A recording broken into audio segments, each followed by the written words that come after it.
Ayan. So, hello guys. So, welcome to our brown bag session for .NET platform and Visual Studio familiarization. Okay. So, ayun. So, napansin ko nga no dun sa chat natin na gusto niyo matuto no about .NET and Visual Studio. So, ayun, naisipan kong gumawa din ng video about showcasing kung ano yung meron sa .NET platform, no? And basic lang 'to guys, hindi naman 'to sobrang, in-depth regarding dun sa technology, but parang kung ano lang yung, basic knowledge muna 'no. Although alam ko naman na madali niyong maga-grasp 'to, and then, it's the same thing about kung familiar kayo sa OOP, so it's the same 'no, Java, .NET, 'di ba, Python or even JavaScript 'no. So yun lang, parang siguro sort of refresher na rin 'to 'no, sa inyo and sa akin din since, matagal na yung parang last kong ganitong klaseng presentation 'no about, .NET. Kaya may mga new features, especially dun sa bagong version ngayon ng .NET 'no, na hindi ko pa alam, so far.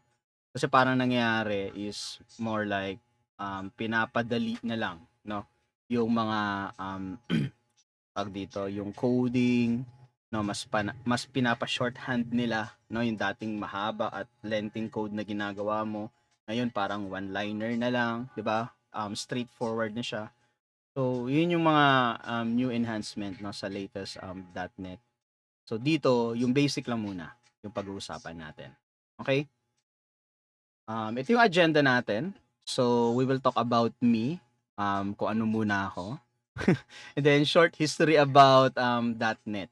So, ang .NET kasi kung, babalikan natin 'no, way back early 2000, sobrang masalimuot yung, ano niya, yung history or yung parang let's say yung implementation ng .NET. Hindi siya sobrang straightforward. 'No, ang daming technology, na nagre-revolve about .NET, and then lahat yon is, separated 'no. So, idi-discuss ko lang yung history about that, and then also, we will talk about ano ba yung mga project types na puwede nating gawin dun sa platform. Magkakaroon din tayo ng Visual Studio familiarization, so mamaya bubuksan natin yung Visual Studio, and then i-run through natin 'no, yung mga basic function and kung ano yung mga, dapat nating tingnan, while working on the IDE. And then siyempre some code practice na din, 'di ba? So para, makita niyo rin kung paano yung coding style no, sa .NET. Okay. Ito about me muna 'no. So I'm a software developer since 2010 'no. So I graduated in Adamson University with a degree of BS Computer Science. I also make a couple of small project na mga personal project ko sa .NET and, JavaScript. So, as of now, ito nag-aaral ako ng React and Express. So, ayun, I hope 'no, matulungan niyo din ako 'no, regarding sa mga project ko using those technology. Pero siyempre ako, ang kaya kong i-share sa inyo is all about, .NET 'no. So, ako naman during free time 'no, alam niyo na since nasa Weeb chat tayo, so we're on the same, tawag dito, same league kung ano yung mga ginagawa natin sa buhay-buhay 'no. So, and then also I do have a gaming channel, so game ako, yun yung pangalan ng page namin. So, puwede niyo siyang i-search, YouTube, Twitch, or sa Facebook. Ayan, so doon nag-i-stream ako ng mga games, and also I do make, commentary about sa gaming industry 'no. So, I mean siguro yun yung mga bagay na bihira niyong makita ngayon kasi puro laro lang. So, dun sa gaming page namin hindi siya puro laro lang din 'no, meron din mga commentary about sa industry na yung siyempre 'pag tiningnan niyo kasi ang gaming industry, very similar siya sa industry natin. Yun nga lang, the only difference is yung product na ginagawa nila is for entertainment, 'di ba? Yung sa atin, yung product na ginagawa natin is for business people, 'di ba? So, Parehas technical yung both industry, and I do believe na, may mga, same principle behind creating games and creating software na very similar, 'di ba? Yun nga lang, may mga ibang roles na involved like game director, wala naman tayong game director, 'di ba? Project manager meron tayo, mga ganyan-ganyan. But yeah, I mean, those are the things na, pinag-uusapan namin 'no, dun sa channel ko. So yun, you can drop by, 'di ba, kung just in case 'no, so kung makita niyo. Okay, so dako tayo dun sa short history ng .NET. Hmm, Ayan. So makikita niyo diyan merong, 5 bullet point 'no. Nagsimula yung .NET actually, from ASP 'no, or yung tinatawag nating Active Server Page. Ito yung tinatawag nating classic 'no. So kung maririnig niyo 'to 'no, mga malamang lumang programmer na yung naririnig niyong gumagawa dito. So legacy na 'tong ASP. So, itong ASP Classic, this is coupled with IIS, yung tinatawag nating internet, sorry, ano nga ba 'to? Kalimutan ko ibig sabihin ng IIS, basta parang internet something service siya. So, yung IIS, ito yung parang web server natin. Dito natin dinideploy yung web page natin, 'di ba? So, parang gano'n siya. Now, that's the thing before, now before the internet age. Kumbaga, yung mga organization, meron silang, pinagde-deployan na server nung mga, yeah, gaya nito, yung ASP, no? Sa Java ata, JSP, no? Parang gano'n. So, that's before .NET Framework, no? Itong .NET Classic. And then after that 'no, nag-evolve yung technology, so naging .NET Framework siya 'no, starting 2002 until 2016. And then meron tayong .NET Framework na nag-start naman ng 2016, and then nag-discontinued siya ng 2020 lang 'no, so recent lang. And then yung .NET, ito na yung bago, ito na yung ginagamit natin ngayon 'no, ng mga modern website, modern project 'no. Sa Azure, ayan, sa Azure ito na yung parang ginagamit nilang standard ngayon, yung .NET na. So that's 2020 and until now onwards. And then meron ding tinatawag na .NET standard 'no. So ito mamaya di-discuss natin kung ano yung .NET standard, but ito lang yung overview 'no nung history ng .NET. Okay, so first muna .NET framework tayo. So nagsimula siya nga 2002, with version 1, 'di ba? So, yung .NET Framework since nung 2002 and then 2016, ito yung parang pinaka-main platform 'no of development ng Microsoft. So, yung version niya, so starting 1.0, then yung pinaka-latest is 4.8, 'di ba? So, this is a Microsoft platform exclusive. So, meaning to say, lahat ng project no na ginawa sa .NET Framework, umaandar lang siya exclusively sa Windows, no, or any Microsoft platform, 'di ba? So, exclusive siya sa Windows technically kung PC yung pag-uusapan natin, 'di ba? And then since then, no, nung 2016, Microsoft decided to go open source. So, closed source tong .NET framework. So, nung naisipan nila, no, kung isipin niyo nung 2016, ito yung kasagsagan ng mga nauso yung mga open source, 'di ba? So, syempre, si Microsoft, join din siya dun sa bandwagon, no, ng mga open source technology. So, doon nabuo yung .NET Core, 'di ba? So, .NET Core 2016, version 1.0. So, nag-range siya from 1.0 up to 3.1, 'di ba? So, ang focus ng .NET Core is to make .NET run on other platforms such as Linux and Mac, no? So, hindi lang siya dahil gustong i-open source, no? Ayan nga, open source yung .NET Core, no? Ay open source ni Microsoft yung technology, but also they want yung mga software na dinedevelop sa platform nila na umandar sa ibang platform o sa ibang machine like Linux and Mac, 'di ba? So yung framework kasi hindi natin ano yan. So exclusively siya, but ito yung parang gateway na ni Microsoft for running their technology sa ibang platform. So yeah, tandaan nyo, 3.1 yung pinaka-last no, na version ng .NET Core. So ngayon ito ang tanong.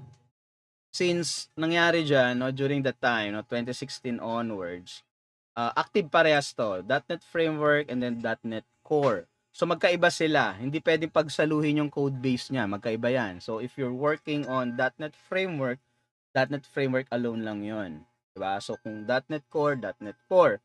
Pero siyempre, let's say you're working on, um, tawag dito, a project na parang kino-convert mo from .NET Framework to .NET Core. So gano'n pa 'no, yung yung style dati sa .NET. So kung gusto mong umandar sa mga modern machine o kaya paandar rin sa ibang platform like Linux and Mac, ko-convert mo talaga yung code mo from framework papuntang .NET Core. So there's no such thing na parang pwede mong i-reference 'no, yung mga ginawa mo papunta daw, wala. Talagang iulitin mo dun 'no. So ngayon, syempre hindi lahat kayang gawin 'yon. May mga tinatawag tayong, legacy code na talagang, mahirap i-replicate 'no sa, bagong technology. So ang ginawang solution ni Microsoft doon is to launch yung tinatawag na .NET Standard 'no. So yung .NET Standard, this is where .NET Framework and .NET Core meets, 'di ba? So kung halimbawa, um meron kang code 'no, na iniisip mo, tawag dito, magiging legacy siya 'no, or parang yung mga code mo na alam mong legacy, kino-convert nila yung target, framework into .NET Standard, 'di ba? So mapapansin niyo diyan sa NuGet package 'no, NuGet package, ito yung parang NPM o kaya yarn 'no. So since JavaScript developer yung most sa inyo 'no, yung NuGet, eh, ito yung parang, NPM or yarn na. Ano ba tawag dito? Parang dependency, ano 'to? I forgot the term. Um, Tapos sa PHP Laravel, ano 'to, eh, Composer. Ano ba tawag dun? Sorry. Anyway, basta dependency something 'no? Yun yung tawag diyan, 'di ba? So yung NuGet, gano'n siya. So kung halimbawa gumagawa ka ng parang, third party library 'no, so usually yung mga author, instead na i-reference nila .NET Core or .NET Framework, ang nire-reference nila is yung .NET Standard. Mamaya papakita natin 'no, later on kung paano gamitin yung NuGet, and then makikita niyo na puro .NET Standard yung, ginagamit na reference 'no. So yun, 'di ba? Kung alam mong legacy yung code na ginagawa mo and parang ita-target mo sa both core and framework, so .NET Standard yung magiging, ano niya, parang, reference niya, 'di ba? And then ito na, 'no, after ng .NET Core, until 2020 'no, unang ni-launch nila yung .NET 'no. So ngayon, ang nangyari dito, hindi na siya nagsimula sa 1 yung versioning 'no, unlike nung ginawa nila sa Core na nagsimula sa 1 and then 3.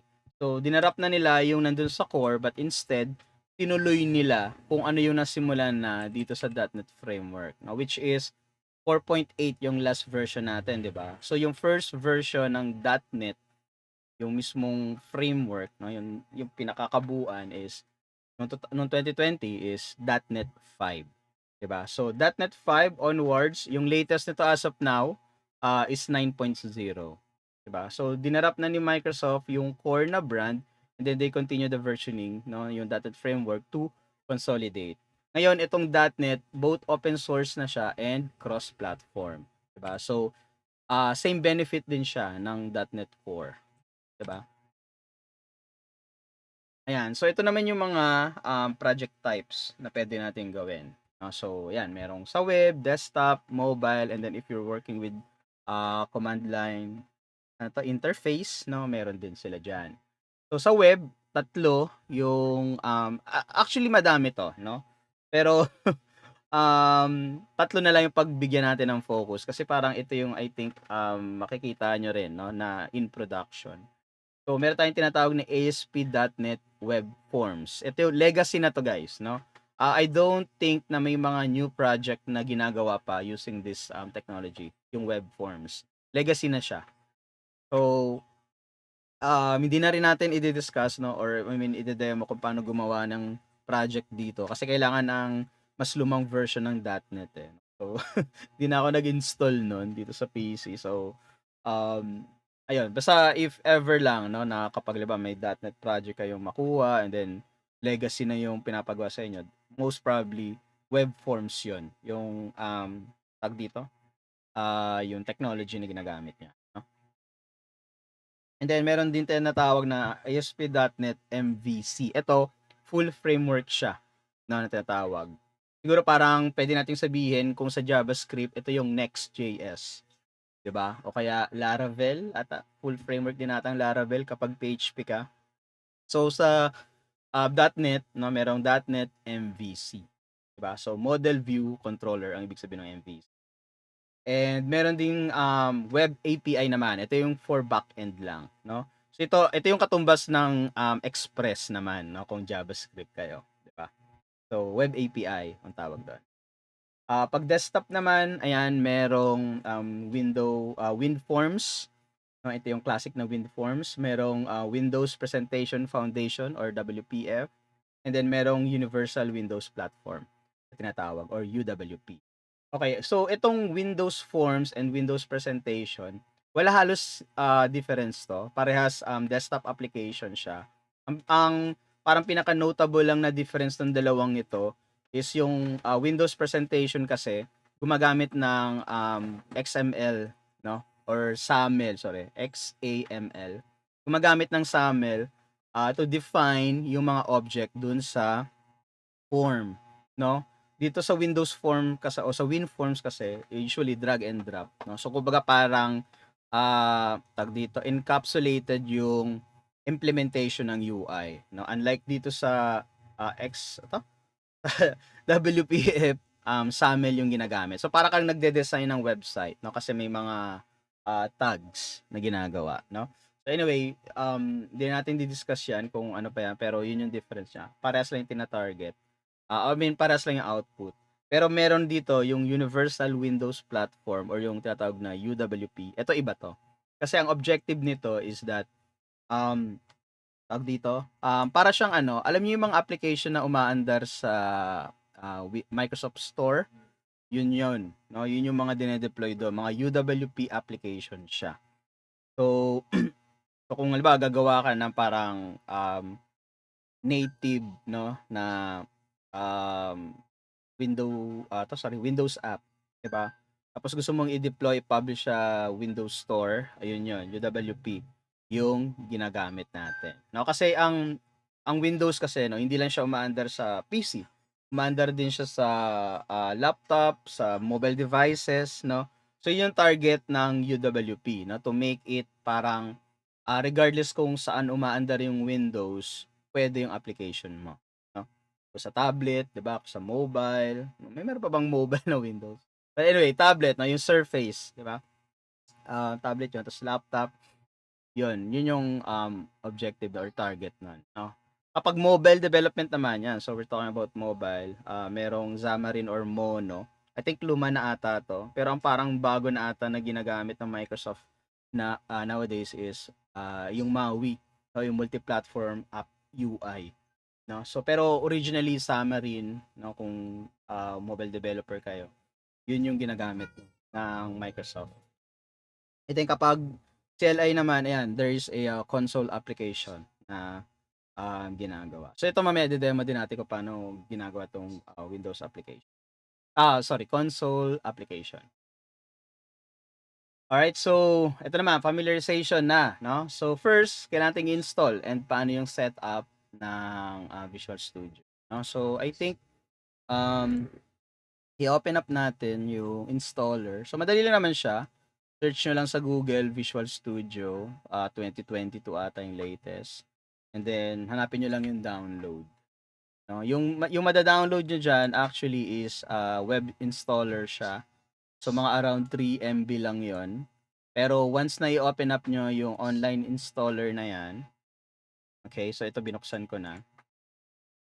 Yan, parang may lalabas dyan. Yan, ganyan mo na siya simula. Ready lang niya.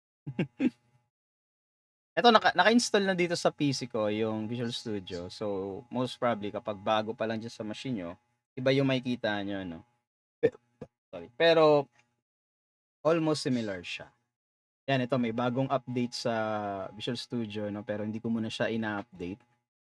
So, ganyan lalabas 'no, ganyan bubungad sa inyo. So, dito makikita niyo diyan 'no, click niyo lang install, 'di ba? So, pagka-install niyan, dadako kayo dito sa dito sa case ko instead of install, modify, 'di ba? So, pag-click niyo ng install, ang next na lalabas diyan is ito, yan. So, makikita niyo dito yung workload na tab, ito yung mga puwede niyong i-install na, component ng Visual Studio 'no. So, yan meron nakakategorize yan kung web or cloud, desktop and mobile, gaming, 'di ba, and other tool set. So ngayon since, we're working sa web 'no and cloud, so ang pipiliin lang natin dito is ASP and web development. So lahat na ng mga technology na kailangan 'no for developing web application is nandito na. Pero kung halimbawa meron kang dependency 'no or ina-anticipate mo, um, tawag dito, magwo-work ka din sa Azure, so click mo na rin 'to, isama mo na rin sa installation 'yan 'no. So ngayon yung Visual Studio hindi lang siya C# 'no, ayun yung primary programming language na ginagamit. So nagso-support din siya ng mga ibang programming languages like Python or JavaScript 'no. So ito yung mga, tawag dito, setup 'no or yung packages or ano ba tawag dito, installer 'no na kailangan mo for starting a Python and, Node.js or JavaScript development. Meron ding VB.NET 'no, kung familiar ka sa VB.NET, yun din supported din ng Visual Studio at saka F#. Yung F# parang derivative lang siya ng C#, parang gano'n. So, parang I don't know, hindi ko nasubukan gumawa ng code or mag-work sa F#, pero I mean C# yun talaga 'no. Wala ka ng ibang hahanapin pa, parang gano'n. Ayan, so 'pag desktop and mobile, ayan wala akong chineck dito na anything, so that's why hindi tayo makakapag-create nung, yung mga sinabi ko dun regarding sa mobile and sa desktop. So ito yon kung yun nga, kung mobile yung work mo, ito install mo kailangan diyan yung MAUI.NET Multi-Platform App UI Development. Tapos kapag desktop application 'no, kung WinForm siya or WPF, ito yung kailangan. Pero 'pag universal or UWP, ito yung kailangan mo. So separate siya, okay. Ay, C++ din pala 'no, supported din ng, Visual Studio. So kung medyo mas hardcore kayo na programmer 'no, alam ko pang hardcore 'yan, eh, C++ 'no. So hindi tayo hardcore kaya ano lang tayo, do'n lang tayo sa basic 'no. Ayan for gaming naman 'no, ginagamit ng Visual Studio 'no sa mga games. So kung Unity 'no, ito for Unreal or kapag gumagawa ka ng mga back-end, DLLs for your games na nagta-tap ng DirectX, ayan dito 'yan 'no. So anyway, hindi na natin di-discuss 'yan dahil di ko rin alam kung paano ginagawa 'yan. C++ ang ginagamit kasi dito, eh. And then yung mga other tool set na kakailanganin mo, 'di ba? So 'yan, di ko na sinama 'yan. So, 'yun lang naman. And then, ayan dito sa gilid makikita niyo pala guys 'no, so halimbawa nag-select kayo diyan, so makikita niyo kung ano-ano yung mga components na, pre-selected na para sa inyo 'no. So ito, yung mga optional, pero sa taas ito yung mga kailangan talaga 'no, included. So, 'pag pinili mo 'to, hindi mo puwedeng i-deselect yung mga 'yan. Pero if you want to uncheck yung mga optional, puwede mo silang i-uncheck 'no, para siyempre makabawas na din sa alam mo na, yung install size niya kung hindi mo naman kailangan, 'di ba? Pero ako usually, kung ano lang yung default na naka-select na dito, yun na sinasama ko 'no, yung mga naka-uncheck, depende na lang kung kailangan mo siya, 'di ba? Ayan, gaya nito 'no, sinelect ko itong, .NET Desktop, ayan ito na pre-selected na yung iba. So i-uncheck natin, okey. And then yung next, ito individual component. Ito medyo tricky 'to and, ano siya, may use case lang siya 'no. So ngayon, pinili natin yung mga workload na i-install natin, 'di ba? So 'pag chineck mo yung individual component, pre-selected din 'no, yung mga .NET Framework or Core tsaka yung .NET version na mai-install. So gaya nito, since ang pinaka-latest 'no o yung LTS version ng .NET Framework dito sa installer ko is yung .NET 6, yun na yung nakaselect, no? .NET 6. Pero kung halimbawa, you're working with mga lumang version, yung mga latter version ng .NET, check mo na lang siya dito, no? I-make sure mo lang na naka-check siya dito kung kailangan mo, no? So check mo siya diyan, no? Nakalagay diyan out of support, so that's fine. Kumbaga ang importante diyan is yung LTS, no?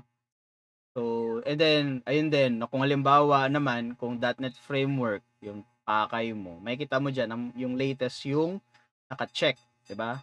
4.8 tsaka yung targeting pack na 7.2. So bundle 'yan alam ko. Yung SDK kasi ito yung para makapaggawa ka, no? Pero kung gusto mo lang naman i-build yung project or something, so targeting pack, I think yun lang yung kailangan mo. But anyway, since halimbawa, no, may project ka, .NET Framework, and then tina-target mo yung luma, 'di ba? So kailangan mo i-check dito yun. Kasi hindi gagana yun, I mean, may mga unsupported library yan for sure.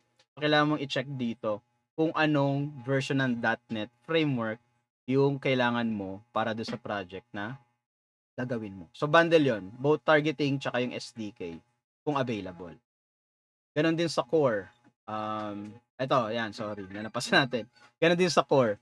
'Di ba? So, sa core, pipili mo din kung yung 2.1 ba or 3.1 yung tawag dito, version na gagamitin. So, out of support na parehas siya mga yan. Ganon din sa .NET. I don't know kung sinusupport pa nila yung .NET framework, no? Kasi since close, ano siya close platform siya, most probably may support pa yan, no? Pero dito kasi sa .NET Core, parang pinaubaya na lang nila sa community yung kung may enhancement pa or may mga bugs na kailangan gawin, no? Since open source naman siya. Okay? So, yun lang naman. So, ganun din kapag sa mobile, no? Kung for Android, for iOS, no? Or for Windows, or yung native na tinatawag, .NET Native, check nyo lang, no? Kung kailangan nyo siya. And then the rest, I think, goods naman yan by default, no? Pero kung may mga specific nga lang talaga na mga toolset kayo na kailangan, pwede nyong hanapin yun dito. Okay? Language pack, basic, English, no? Kung Tagalog nga lang dito, why not? Di ba? Install nyo, no? And then, yung location, kayo na bahala kung saan nyo install. And then, click nyo lang yung install dyan. Okay? So, da-download niya lahat ng mga required na kailangang install. Hintayin nyo lang siya hanggang sa matapos. Yun na. Good to go na. Pwede na nating paandarin yung Visual Studio. So, ngayon, try natin buksan Visual Studio. Okay. So, ano muna tayo? Without code muna tayo. So, ganito yung itsura niya, no? Since I think sa simula ata niya, papipiliin kayo kung anong theme ng tawag dito, ng IDE. So, sa akin kasi usually, well, dark. I don't know, preference niya, pero ako laging dark yung pinipili ko preference when it comes to themes. And then, papipiliin din kayo kung anong programming language yung prefer nyo. No? So, since sa akin dito, ang pinili ko, C Sharp, piliin nyo lang yun, no? C Sharp. Okay na siya. O kaya, I think pwede rin ata kung walang prefer language, parang general settings lang, pwede na rin yun, no? So, depende na lang sa inyo yun kasi parang pag pumili ata kayo ng language, parang ini-scaffold niya, no? Or parang pina-prioritize niya sa iyo kung anong para sa C Sharp. So, kung general naman, I mean, okay lang din naman 'yan. Wala ng kaso. Parang ano lang siya, pinapipili ka lang for the sake of, anong tawag dito, yung quality, ito? Yung quality ng experience mo sa platform. Okay, so by default, itong Solution Explorer, nandito siya. Yan, nandito siya sa may right side. Pero ako kasi, sanay ako na nasa right side yung Solution Explorer. So, bahala kayo. Kaya that's why pwede nyong gawin siya kung paano nyo gustong gawin. No? So, para gawin siya, no, para ilipat siya, kung mapansin nyo, pwede nyong i-drag yung mismong panel and then makikita nyo dyan no, kung saan nyo pwedeng parang i-position. Kung nasa taas siya, sa left, yan, dito sa right, or dito sa baba. no? O kaya kung gusto niyo sa center, pwede rin naman naka full screen, no? So depende sa inyo 'yan. So gano'n lang, hihilahin niyo lang yung yung taas, nakita niyan. At puwede niyo siyang i-ano muna, i-unpin, 'yan kung gusto niyong naghang. Sorry, ayan. So, puwede siya munang i-unpin kung gusto niyo masakop yung buong screen muna for the mean, pero ayan makikita niyo diyan 'no, Solution Explorer. So, click niyo lang siya. Kung gusto niyo siyang i-pin, click niyo lang 'to 'no, auto hide, hide, yan. Ngayon kung ililipat niyo siya, drag niyo lang 'to, yung bar sa taas, hilahin niyo lang kung saang position niyo gusto, kung sa taas, 'di ba, kung sa baba, dito sa may kaliwa. Ako kaliwa yung prefer ko. So, puwede rin ganito, yan. Okay, so yan, Solution Explorer and do'n sa baba, ayan may Git changes, 'no. So ito later on kapag, alam niyo na, ni-utilize natin yung Git for changes and, pushing our code sa repository, meron tayong window for that, 'no. So Solution Explorer. And then dito sa baba makikita niyo meron ditong Package Manager Console, error list, tsaka output. So parang for ano lang 'to, display lang 'to for, ano yung mga activities na nangyayari, 'no. So yung output makikita nyo dyan kung halimbawa may project na kayo, binild nyo yung project, makikita nyo dyan kung ano yung mga action na ginawa, no? And then sa error list, yan, dito lalabas kung may mga error, merong warnings and any other messages na lalabas dun sa pag-build mo, no? And then itong package console manager, isipin nyo parang dito kayo mag-npm install. Yan. Kaya or npmi. O kaya kung gusto niyo ng yarn, yarn add, 'di ba? Pag brew, di ko alam pag brew eh. Brew add ata o brew install. Di ko alam eh. Sa ano kasi 'te eh, sa mga Mac. Kaya sa Mac user yung brew alam ko eh. But anyway, dito 'yon, command line siya, 'di ba? Parang sa Visual Code, 'di ba, meron din terminal sa baba, 'yun. So dito naman yung sa .NET. Pag .NET alam ko .NET. .NET install ata sa kanila. I don't know, hindi ko kasi masyadong ginagamit 'to sa .NET eh, yung ganyan. Dahil merong UI for installing dependencies sa .NET. Mamaya ipapakita natin, no? Overview lang naman. So dito, file, ayan yung mga basic functionality. So kung gusto niyo makita yung parang specific window, no, ayan, ito yung Solution Explorer, Git repository and everything. Ngayon kung gusto niyo connect sa database, no, meron tayong Server Explorer. Ayan, dito niyo ginagawa 'yon, no. Kung halimbawa meron kayong SQL Server naka-install sa PC niyo, pwede niyong i-connect yan dito and dito na kayo mag-check ng data nyo, dito kayo mag-query, pwede 'yon, no, para isang ID. Pero usually kasi kung halimbawa sa Azure na, no, hindi na ginagamit 'to, eh, 'di ba?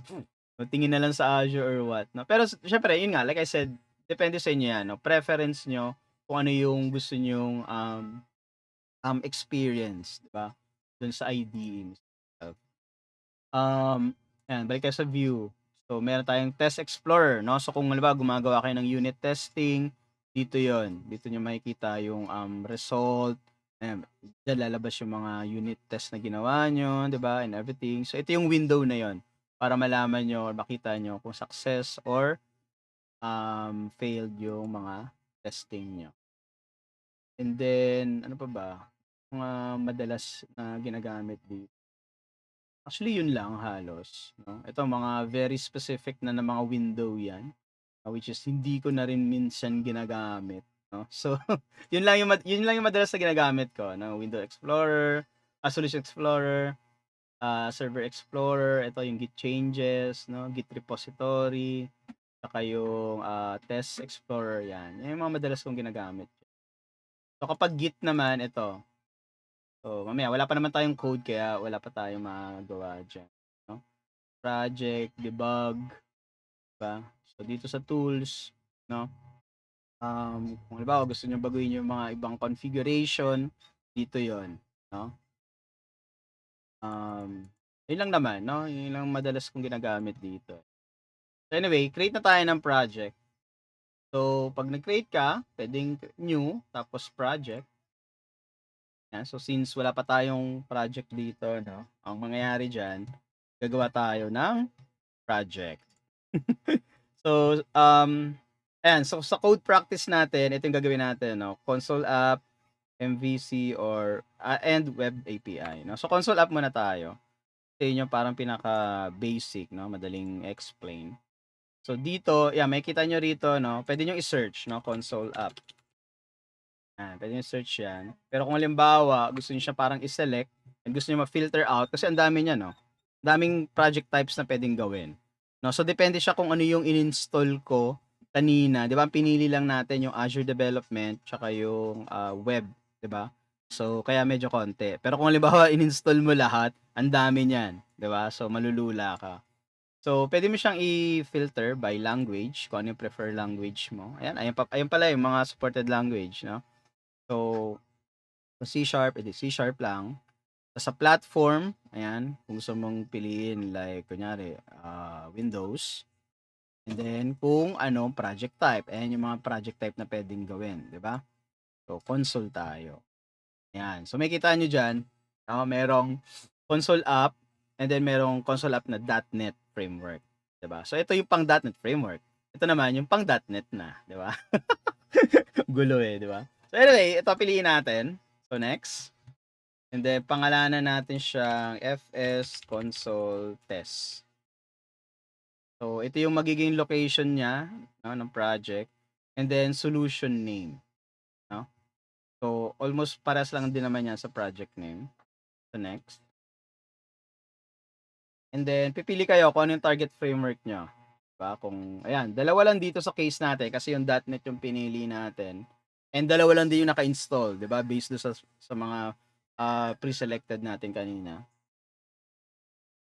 So, .NET 6, okay na yan. Then create.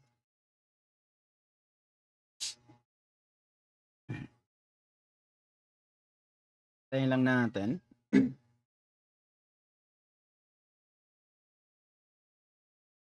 Okay, so huwag nyo nang pansinin yung nandun sa taas. Alright, so ganito, ganyan yung itsura ng project niya. So ito yung solution, ayun yung parang pinaka-top level ng lahat ng project. Kasi sa isang solution, pwede kang magdagdag ng multiple project, no? So kunyari gusto mo magdagdag diyan ng, let's say, class library, no? Yung class library, isipin nyo, parang ito yung class library dapat .NET, no? Parang ito yung mga DLLs na ginagawa natin, no? Do sa project, no? Kunyari, gusto mong i-separate yung business logic doon sa ginagawa mong main project. So, nagdadagdag tayo ng class library, no? Para siya yung DLL na i-compile natin once na i-deploy natin yung project. So, siguro let's example yan, no? Add natin yan. Then, same lang din yung target framework niya. Ayun siya, no? Tapos, add din tayo ng test project, no? Add project and then test. So, ngayon, well, dalawa yung may MS test pala. Okay. Dalawa lang kasi nagamit ko dito na test framework. So merong unit test o sorry, N unit o N tama ba? N unit tsaka X unit, no? Ito parehas na gamit ko. Itong MS test, ito ata yung default nila or parang native na unit testing, no? Na engine. Pero okay na kahit N unit, no? Ano na 'yan? Or X unit. Actually mas X unit yung prefer ng iba. Kasi ang pinagkaiba nito, ang X unit kasi mas robust siya sa lahat ng project type. So mapaluma man 'yan or hindi siya parang robust, sorry. Mas ito yung preferred na ginagamit na unit testing framework ng mga modern modern .NET application. So kung halimbawa you're working with legacy application tapos kailangan yung gawan siya ng unit testing, ito yung mas ginagamit, NUnit, no? Anyway, nakalimutan ko yung nakalimutan ko yung parang very technical description kung bakit gano'n. But the idea there is kapag medyo alam mo na modern, no, and latest yung tech na ginagamit ng project nyo, most probably X unit yung ginagamit. No, kapag luma, and unit. Itong MS di ko sure, di ko pa natatry ito kung ano yung pinagkaiba niya. Pero, yeah, gamit tayo ng XUnit. Testing lang naman eh, di ba? Add natin, then same lang din yung form niya. Okay, so ayan, makikita nyo, meron tayong tatlong project dito. So ito yung main project natin. Sorry. Ito yung main project natin, yung FS console test. Kaya mapansin nyo, para naka-highlight yung kanyang pangalan. No? Ibig sabihin, kapag nirun ko to, yun yung running application. Yun yung parang i-execute. Itong class library, hindi mo ma-execute yan. No? Not unless nandito sa console app yung parang execution talaga niya. And then yung test project, ito, para ma-execute mo siya, actually pwede mo siyang execute dito. Set mo siya as startup project. And then run mo yung test. So, ang gagawin niya, irarun niya lang yung test. No? O may mga testing kang ginawa dyan. No? So, yun yung aandar. No? But anyway, ayun yun. Kung gusto mong halimbawa, separate or iba yung magiging running project. No? Ang gaya nito, sinet ko yung run project as itong test project. Right click nyo lang and then dito sa option, merong set as startup project. No? So ngayon, kung gusto nyo ibalik sa console app, click nyo siya, right click, and then set as startup project. Okay? So pag in-explore nyo, ayan, dalawa lang siya, merong dependencies, and then yung program.cf. So ito yung pinaka dito, pinaka template, pinaka class, no, for the console application. So pansin niyo, wala diyang mga function, no, and everything, ganyan, function main, mga ganyan, 'di ba? Kung familiar kayo sa Java, 'di ba? Sorry, hindi ano pala 'yon. Static void. Static void main, 'di ba? So sa Java, dati ganyan din, no? Yung mga lumang version ng .NET, ganyan din yung setup nila. Pero ni-remove na nila, no, for the sake of simplicity, no? Kasi hindi mo naman kailangan baguhin hindi implementation, but yung parang definition ng main function, 'di ba? Kasi as is naman na 'yan, no? Hindi mo na pwedeng dagdagan ng parameters yan dito and everything. So ginawa nila para instead na expose pa 'yon sa sa developer, so nilagay na lang kung ano yung necessary na kailangan. So which is dito mo na ilalagay yung mga codes na gusto mong gawin, 'di ba, do sa project na ginagawa mo. So ngayon, kung halimbawa, ayan, since gumawa tayo ng class library, 'di ba? And then dito sa class library, dito naka-define yung mga model natin kunya. So, ayan. So kung halimbawa gagawa kayo ng class, so ganyan siya, public public class user2. Tapos may mga tinatag tayong snippet para mas mapadali yung pagta-type nyo. So kung halimbawa gagawa ka ng property, ang snippet niyan is type nyo lang PRO. So prop, naka-highlight na dyan, 'di ba? Prop. So ngayon, pag gusto niyo gumawa ng property, PRO, tapos nakatapat na siya sa prop, no? So pindutin niyo lang yung tab. And then gagawin na niya yung parang code kung paano gumawa ng property, 'di ba? Ulitin natin. So PROP, tapos tab, and then yan. So type nyo lang, ano yung data type. So kung nyari string siya, di type nyo string. Tapos para lumipat do sa property, tab nyo ulit. Ito pa. Kailangan ma-highlight siya. No? So kunyari, name. Tapos enter nyo lang. Next line na yun. Didiretso na sa next line. Yan. Diba? So ngayon, next property. So PRP ulit. Tapos int na siya. And then sabi natin ID. So kaya mabilis mag-type. Yun yung kagandahan ng IDE. No? Kunyari, address. So, yan. So, ganyan siya. Kunyari, ganyan yung itsura ng property niya. So, pansin niyo may mga, ayan siya, may makita kayong underline, di ba? So, may mga ano siya, suggestion, no? Para mas mapaganda nyo, no? So, yung sinasabi niya dito kasi na yung name daw is a non-null value, no? So, usually kasi yung mga string, di ba, nagko-contain siya ng null. Pwede siya mag-contain ng null. Pero dito kasi kailangan i-implicit o explicitly na i-denote mo na yung property na to is dapat mag-accept ng null. No? So dito hindi mag-accept ng null yung string kasi hindi mo sinet, no?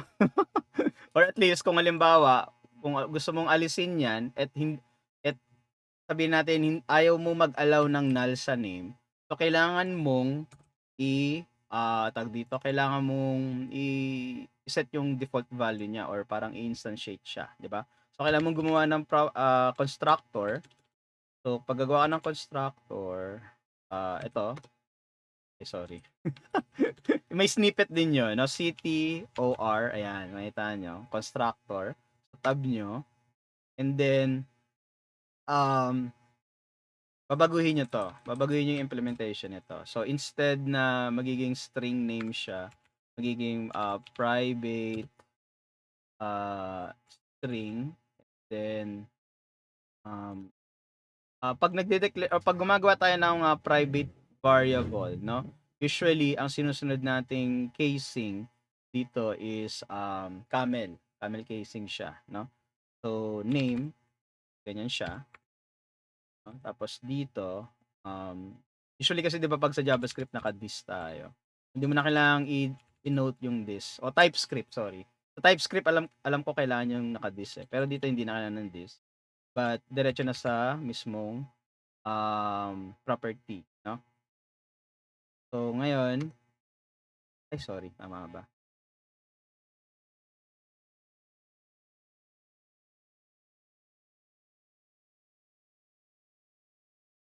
Okay, ayan. Pasensya na no, medyo inayos ko pa yung code. Anyway, so ayun. So 'di ba kanina yung name natin 'no, nag-a-accept siya ng null. So dito ang ginawa ko or I mean, hindi natin ina-allow 'no na mag-set siya ng null, 'di ba? Pero at some point 'no, during the definition ng code natin kanina, anong tawag dun, yung name is puwede siyang null 'no, pero hindi natin, sinet siya na o hindi natin siya ina-allow na maglagay ng null value 'no. So ngayon, ang ginawa natin is gumawa tayo ng private property, which is yung name. Tapos nilagay natin 'no, kapag in-instantiate 'tong class na 'to, dapat magpasa ng name value 'no, which is yung name value na yun, yun yung pinapasa natin dito sa property na 'to. So ngayon makikita nyo yung get set niya is may ganito ng definition. Well, actually, alam ko kahit di ata kahit ata wala na 'to, eh. Test natin, Ay hindi, dapat meron. Kasi hindi niya ginagamit yung private do'n sa taas. Sorry. So, dapat ganyan. No? So, ngayon, hindi na mag-a-allow ng null tong name. So, ngayon, meron ulit issue. Diba? Sinasabi dito yung, dapat yung address din, no? Gawan din natin ng ganito, pero, gawan din natin ng private property para hindi siya mag-accept ng null. Ngayon, syempre, yung address, pwede siyang null. No? Let's say, sabihin natin pwedeng null. So, para masabi mo, ma-denote mo na yung tawag dito, yung property na yon, no, na pwede siya mag-accept ng null, ang gagawin mo lang, lagyan mo lang ng question mark. 'Di ba? Bakit di siya nag-ano? Non-nullable name. Seryoso? Di ganito. Ang arte. Pwede rin ganyan, no? Well, actually, kahit di na nga tayo mag-ganyan, eh. Sorry, yan yung sinasabi ko, may mga bago na kasing mga feature and shorthand, no, sa .NET. Alam ko pwede 'to, eh. Yan. O, di ba? Sabi ko na pwedeng short. Dati kasi ganun, no? Kung if gusto mong i-resolve yung issue of mag-a-allow ka lang ng hindi ka mag-a-allow ng null do sa property na yan. Kailangan mong gumawa ng private property, yan ganyan, get set, and then sa constructor, no, and everything. So ngayon, kahit hindi mo na pala gawin. Sorry, no? Yung mga, yung mga sabi kong bagong feature nga, mga shorthand. No? So ito, pag tinanggal natin to, magkakaroon ulit ng issue yan. So kahit wala ng constructor, sorry. Yan. So magkakaroon ulit ng issue, 'di ba? Na hindi siya nullable or sorry. non-nullable siya pero null siya by default, no? So kaya gagawin natin, lalagyan natin siya ng question mark para pwede siyang null. Oh, meron na namang potential fixes. Tingnan natin, no? So meron pa palang mas better diyan. Ay hindi, hindi nga natin i-allow yung null eh, makulit. Ayan, sinasabi niya rito. Ayan, ganyan guys ha. So, kapag may mga nakikita kayong kakaiba sa code, no? I think sa JavaScript meron din ganito. Yun ata yung sa ESLint, no? Yung parang suggestion, no? Para mas better yung syntax ng code mo.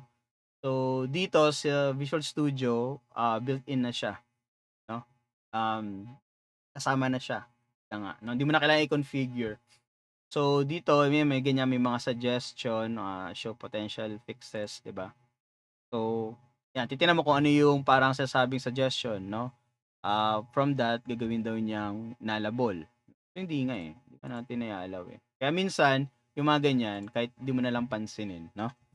Kasi hindi naman, tag dito, hindi naman yan yung parang gusto mong gawin, pero sinasuggest niya na ganito, ganito, ganito. Eh kung hindi naman applicable, why not, di ba? Okay, so ganyan yung mag-create ng class, di ba? So kapag gusto mong gamitin yung class, no, kailangan nating i-add yung reference nito, no? So kung mag-add ka ng local, tawag doon is local referencing, no? So gusto mo mag-add ng local reference, right click mo lang dito sa ito yung main project natin, 'di ba? So add project reference. So makikita niyo diyan kung ano yung mga project na meron. So kung may test project, tas class library, so click mo lang 'yan and then kasama na siya doon. Eh, makita niyo, no? Naka ano siya, naka segregate siya, no? So, ayan, project and then class library. Ngayon, pwede na natin ma-access yung user na user na property. Which is sa case natin, user 2 ata yun. Ayan, makita nyo dyan, class library. So, automatic na niya, no? Nilagay niya yung using. Ito, parang ito yung import sa TypeScript. Diba? O kaya required sa JavaScript, no? Ay, sorry. Ayan yon dito sa .NET or sa C# using ang tawag, 'di ba? So, kunyari user, ba, or new, ayan. So, ganito yung classic na instantiation, no? So, type, tapos yung variable, and then new, ito yung instantiation. So, pwede rin naman ganito. Meron tayong tinatawag na var, no? Yung var, parang ang mangyayari diyan, during runtime, i-evaluate, no, yung magiging property nito, no, which is in this case user 2 siya, no? So merong var. So tingnan natin, may mga suggestion, no? Actually, baka may mas maganda pang way. Discard. Oh, ba't ganyan?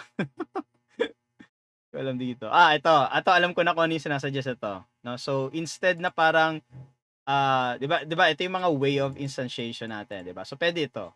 So dito parang explicitly sinasabi mo na itong user is a user2 type, no? So pwede rin ito na var user2 and then user, no? So parang ibig sabihin niyan during runtime i-evaluate, no? So kung i-shorthand natin, no, yung nasa taas, no, pwedeng ganito siya. Palitan natin ng variable name. Pwede rin 'yan. Bakit inaano pa niya? Ano pang potential fixes ito? Unnecessary assignment of value tree. Okay, kasi hindi natin ginamit, no? So, anyway, kung gagamitin natin mawala 'yan, no? So, pwedeng ito, no, kung gusto mong i-shorthand or pwede rin ba 'to? Tingnan na natin, user for hindi ata pwede 'to. Kasi hindi niya alam kung anong type. Okay, yeah. I understand. So, so pwede kayo mamili, no, kung ito or ito, 'di ba? O dili kaya kung ito yung mas gusto mo, no, na explicitly na i-instantiate yung isang object, instead na sabihin mong new user, new na lang. Tapos, open and close parenthesis. No? Pwede yan, shorthand. So, ayun. Mga ways to instantiate yan. No? Ano pa ba? So, dito, try nating i-run yung application. So, magpiprint lang naman yan ng hello world. Yun na, basic console.writeLine.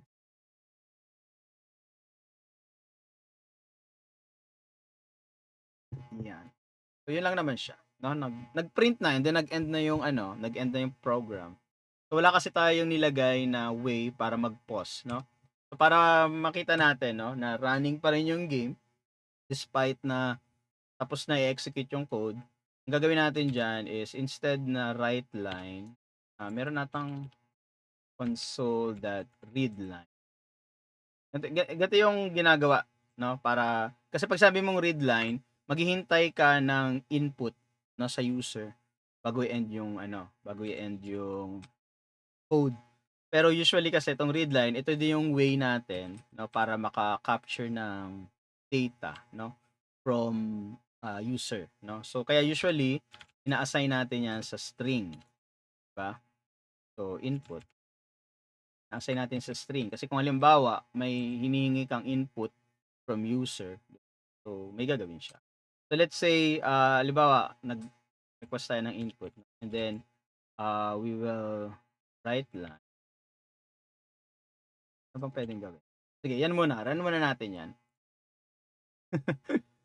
Decided eh, no? Run muna natin yan. Yan. So, kasi yun, di muna agad siya nag-terminate, di ba? And may kita nyo, nagre-read siya. So, naghihintay siya ng input. So, kung mag-kick ka, kunyari, or pwedeng enter, doon na mag-terminate yung, no? Basic. Basic lang yan, no? Okay, so, dako naman tayo, no, sa next project type, which is MVC. So, try natin mag-create ng new project. New project tayo. And then, tag dito, a web app. So, sa web app, ayan. So, makikita nyo dito, no? C# lang yung meron tayo. Pero, may dalawa. So, ito yung legacy na sasabi ko kanina. And then, meron tayong MVC na type, na which is yung model view controller. So, click natin to. And then, next. Lagay natin fs MVC. And then, uncheck muna natin, no, yung HTTPS para hindi na tayo mag-configure anything.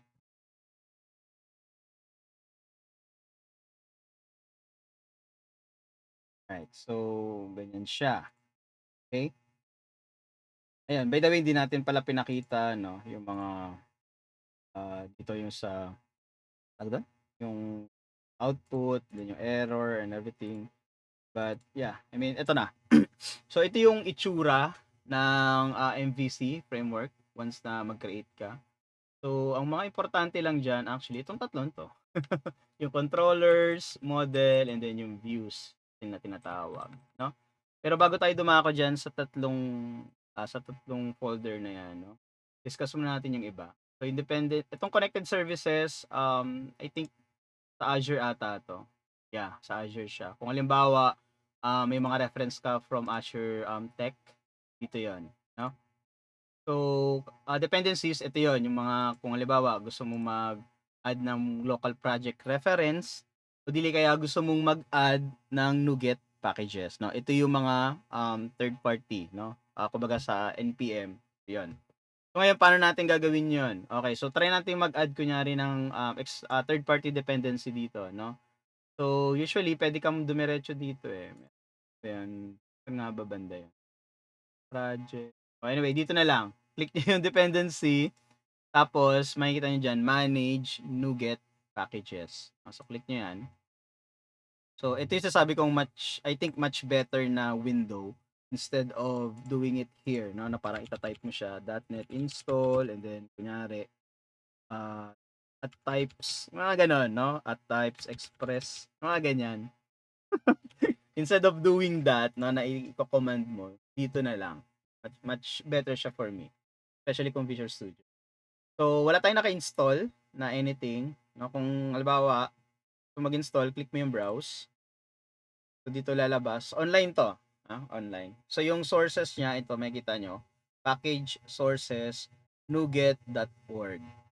No? So, may mga other sources dyan, like ito, Visual Studio Offline. Hindi ko alam to, kung saan to. Ito ata yung mga naka-install na dito sa atin, locally. Pero, pwede ka kasi mag-add ng ibang sources, no? So, hindi ko pa na-try gawin yun kasi ang alam ko lang naman is NuGet. Pero kung may mga iba pa like, ano yan, yung isa? Limutan ko, code something yun eh. Pero NuGet kasi parang pinaka-popular, no? So, ayan, ito yung mga sample na pwede, diba, na i-add mo dun sa project mo. So, let's say, gamit tayo ng newtonsoft.json.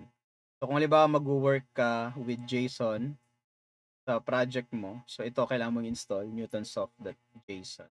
So, pag nag-click ka ng any references, may kita nyo dito sa right side, no, yung mga details about that. So, version, pili ka ng version kung anong gusto mong install.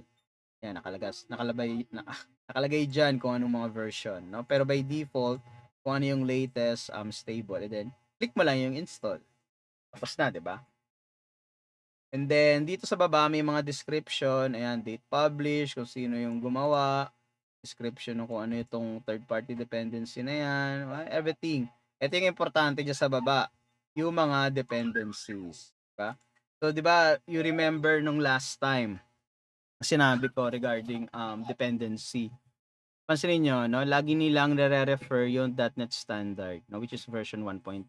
Kasi nga, kung halimbawa may mga gagamit ng dependencies na dependency na to in the future, and then gagamitin siya, it's either on .NET Framework or sa .NET Core, magagamit pa rin, no? As long as naka-standard sila.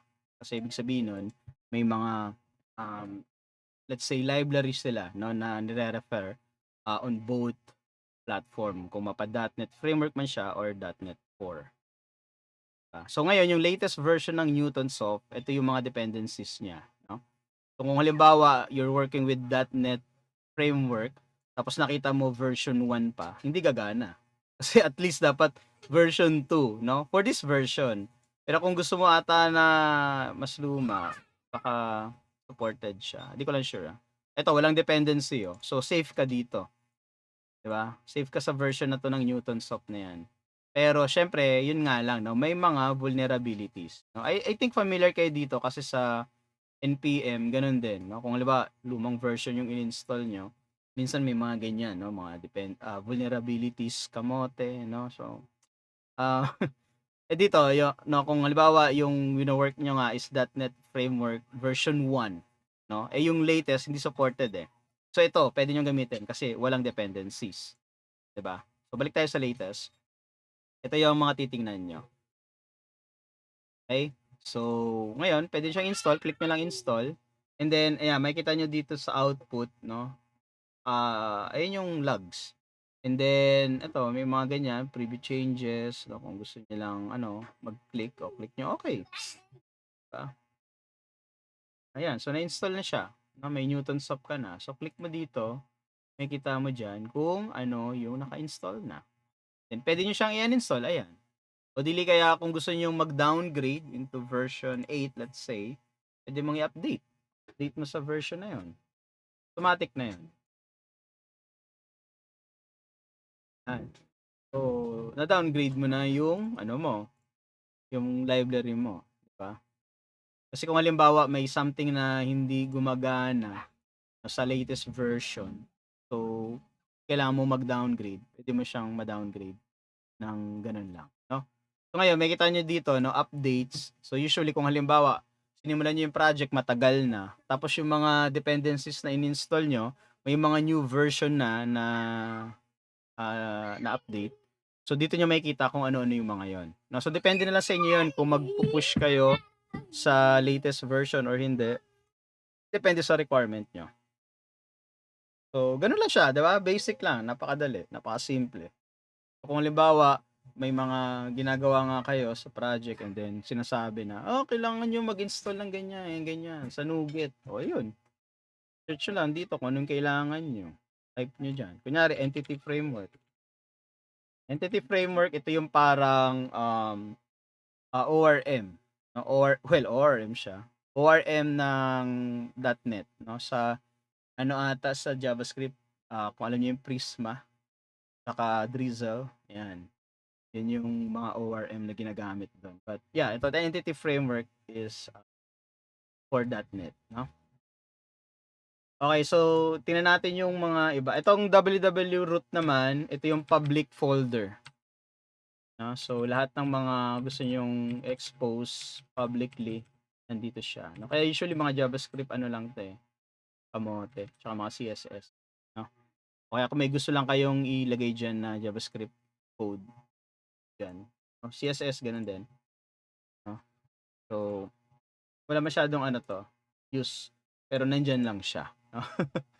Then program, ito yung parang pinaka-main program mo, 'no. Ito yung parang pinaka-index.js or .ts, 'no. So ayan, makikita niyo diyan, parang, bar builder, web application, crate builder, parang ito yung express.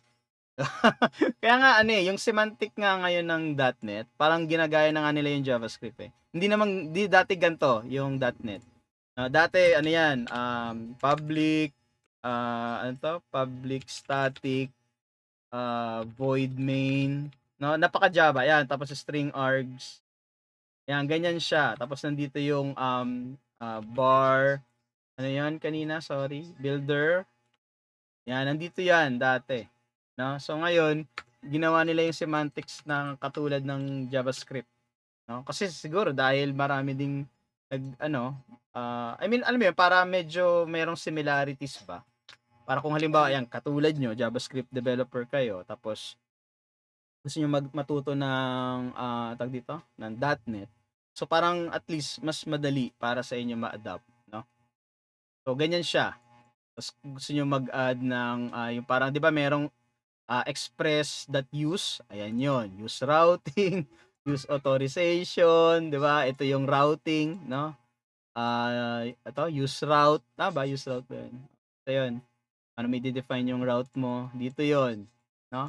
So ano na 'yan, as is na 'yan, to be honest, 'no? Unless na lang kung magdadagdag ka ng mga middleware, 'di ba meron tayong tinatawag na mga middleware, sorry, middleware, kung mga kailangang dagdag diyan. Kunyari dagdag ka ng course, so since wala pang naka-define na course diyan, 'no, most probably kailangan niyo 'yan, 'no? Yung mga gano'n, mga, dependencies na kailangan pa in the future, dependency. So, dito niyo gagawin 'yon. So, and then ito naman yung parang pinaka, ah, .env, 'yan. Nakita niyo yung mga similarities guys, parang parehong-pareho lang 'no, para hindi ma-outs yung iba 'no. So, dati ang app settings nila 'no, yung app config dati tawag diyan 'no. Hindi siya JSON file, XML 'yan. Dati XML 'yan. So, kung nakapag-work na kayo na try niyong gumamit ng XML, so medyo magulo yung semantics niya, but yeah, mas malinis ang JSON, 'no? So ngayon, JSON na yung ginamit nila, 'no, para nga maging adapt din, 'no, para sa lahat. Pero ang .env is hindi siya JSON na format, 'di ba? Parang key value pair siya. Kunyari parang node, uh, let's say development. 'Di ba parang ganyan siya, 'no? Key value pair siya, hindi siya JSON. JSON lang siya para kunyari parehas ng package.json, mga gano'n. So, yeah, assist na 'yan. So, kung gusto niyo mag-define ng mga ano diyan, ng mga environment variables, so you can do that here. So, dito tayo, 'no? Ano yung ito yung pinaka-meat ng lahat, 'no? So, controllers muna tayo. Itong controllers, isipin niyo parang dito naka-define yung mga routes ng ano niyo, ng application niyo, 'no? So, ito meron tayong home controller. So, meron tayo diyang tinatawag na mga action, 'no? Itong mga action na 'to, ano din siya, parang isang action, isang view, 'di ba? Pero hindi ibig sabihin nun na mayroong katumbas na view agad siya, 'no? Depende sa design niyo nga. Pero most probably if you have an action result, 'no, and then nagre-return siya ng view, ibig sabihin may ka-partner 'yan na view, 'no? So, yun yung link nilang dalawa, 'no? So, gaya nito sa ating home controller, meron tayong, um, well, tatlong view, isang index, isang privacy, and then isang error, 'no? So, ngayon 'pag tiningnan natin yung views, makikita niyo diyan 'no, may subfolder pa siya na shared and then home, 'no? So, yung home, merong dalawa lang, 'no, which is yung ating, both tawag dito, index and then privacy. And then yung error natin nandito siya sa shared, no? Kasi shared 'yan eh, 'di ba? I mean, at any point sa website mo, no, may error na lumabas. Ito yung tatawaging function ng controller and then i-display niya kung ano yung nandoon sa naka-describe dun sa ating error that CSHTML, no? So anyway, tumalo na tayo ng view but ganun yung ano niya, ganun yung tawag dito, style, no? Kung mapapansin niyo yung view, so ang ginagamit na extension niyan is .cshtml, no? Kasi dito hindi lang siya plain na HTML na katulad ng ganyan, no? Para siya sa React, 'di ba sa React .jsx, no? Yung ginagamit na extension. So kunyari meron kang return, 'di ba? Return and then kunyari may div, no? Well, actually hindi mo na div, parang empty ganyan muna siya. Tapos may div ka, 'di ba? Kung yan, kunyari, kung gusto mong merong something na mangyari diyan, no? Kunyari, meron kang array.map, then something, no? So, ganun din dito sa CSHTML, no? Programmable din siya, no? Yung page na to. So, depende kung ano yung gusto mong pakita. Pero sa mga tag dito, ayan, yung sa mga sample pages kasi, plain lang siya na HTML code. Okay, so ayan, so mapapansin nyo din, no, yung structure ng folder sa view. Meron tayong home folder. And then sa loob ng home folder, nandun yung mga views natin. So automatic yan, no, na gumagawa ng folder per controller. So kung halimbawa gumawa tayo ng controller dito, try natin mag-add controller. And then, ayan, so kapag nag-add ka ng controller, may mga options kang pwedeng piliin. Ang tawag dito sa dalawang to, yan yung, well, ang tawag dyan is scaffolding, no? Ayan na nga pala, nakalagay na. So, pwede kang mamili ng scaffold, no? So, pwede kang gumawa ng empty, kung wala kang reference, pwede ka namang gumawa ng scaffold siya. So, ibig sabihin, hindi tightly used eh. Parang, alam mo yun, based sa model mo na ginawa. No, yun yung ano niya. Kasi pipili ka dyan ng model. Okay, natin. Yan. Kunyari, let's say, user controller. Parang ganon. Hindi siya home controller. Kasi meron eh. So, pinili natin to, no, na may read-write. Ay, sorry, hindi pala ito yon. Oh, sorry, add pa tayo sa. Kasi parang ang point pala dito is that, ayun nga, no, meron ka ng mga for crude. No, naka-scaffold din siya for crude. So may index ka, merong details, ito yung create action mo, 'di ba? Ito yung ano mo, ito yung function mo para ilabas yung form. Kaya meron siyang view, 'di ba? And then meron diyang create na HTTP post. Ito yung i-call mo naman para sa submit. 'Di ba? So ito kaya dalawa yung create diyan. So ngayon, itong create na to, get siya, HTTP get. Ito yung HTTP post. Kaya parehas, no? Ngayon, dun sa so since 'di ba, pinindot mo yung create, maglalabas siya ng form, ng view, ito yung view na 'yon. Ngayon, after mong i-click 'yon, submit, ito yung tatawagin naman niya. 'Di ba? So that's why meron try catch diyan. So ngayon, dito sa loob na to, once na maging successful yung create, no, i-redirect ka niya, which is usually sa index ka ni-redirect, 'di ba? So dili kaya kapag failed or merong error, i-return niya lang ulit yung form, which is ito, kung ano yung form na binato. And then sa edit, ganun din, no? Meron tayong edit screen. So ngayon kapag nag-edit ka ng screen, or I mean, sinubmit mo yung edit, ito rin siya. No? Ganun din sa delete. But yung delete, meron din form. Well, depende nga. Depende sa design mo. Kung halimbawa gusto mo muna ipakita ito yung i-delete mo. So parang i-redirect ka niya. No? I-redirect ka niya sa page ng delete. Then after that, once na ma-delete, na kinonfirm mo yung deletion, ito yung call, no? So, naka-scaffold na siya na hindi mo na kailangang pag-isipan or everything or what. Pero kung halimbawa, naka-base sa model, meron kasing naka-base sa model eh. Gawa muna tayo ng model. Ayun, dako tayo sa model. Sorry to, sabog-sabog yung ano. Kasi ganun talaga yung MVC, no? Pag tinignan niyo yung structure niya, parang sabog din talaga siya. Kaya wala siyang sequence kung paano mo i-explain, No, maganda siya siguro parang go with the flow, no? Gaya ng ginagawa natin. So anyway, so doon pa lang papasok yung model. So let's try to create a model, no, which is class lang naman 'yan. Let's say user, no? And then ayan, so meron tayong public class user and then ayun, so try natin gumawa. Pansinin niyo, no? Automatically nagsasuggest na agad si .NET Framework kung ano yung mga pwede may lagay, which is ID. Pag ganyan, may mga suggestion na, pindutin niyo na lang yung tab. Okay na yun. 'Di ba? Oh, ngayon, ito pa. After yung pindutin yung tab, para mabilis lang yung pagko-code, no? Sinadjust niya name. Tab niyo na lang.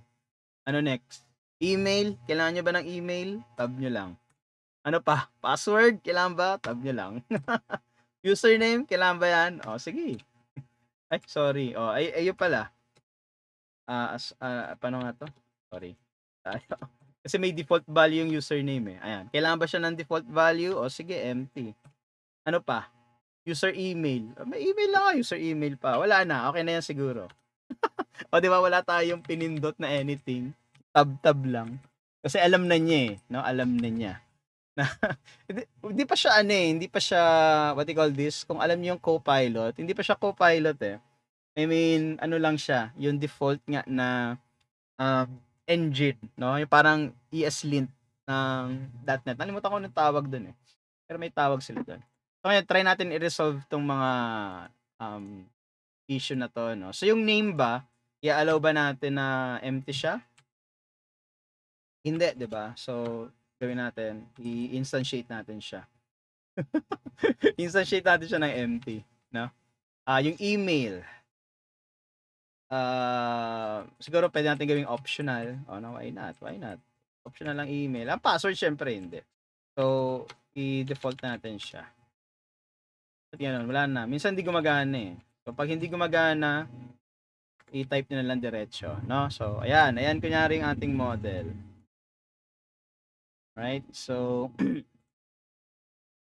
delete natin ulit tong controller. Since alam nyo na yan, delete na lang natin para lang hindi mag sige. Delete natin. And then try natin ulit gumawa ng isa pang controller. Which is mag-derive tayo sa wait lang.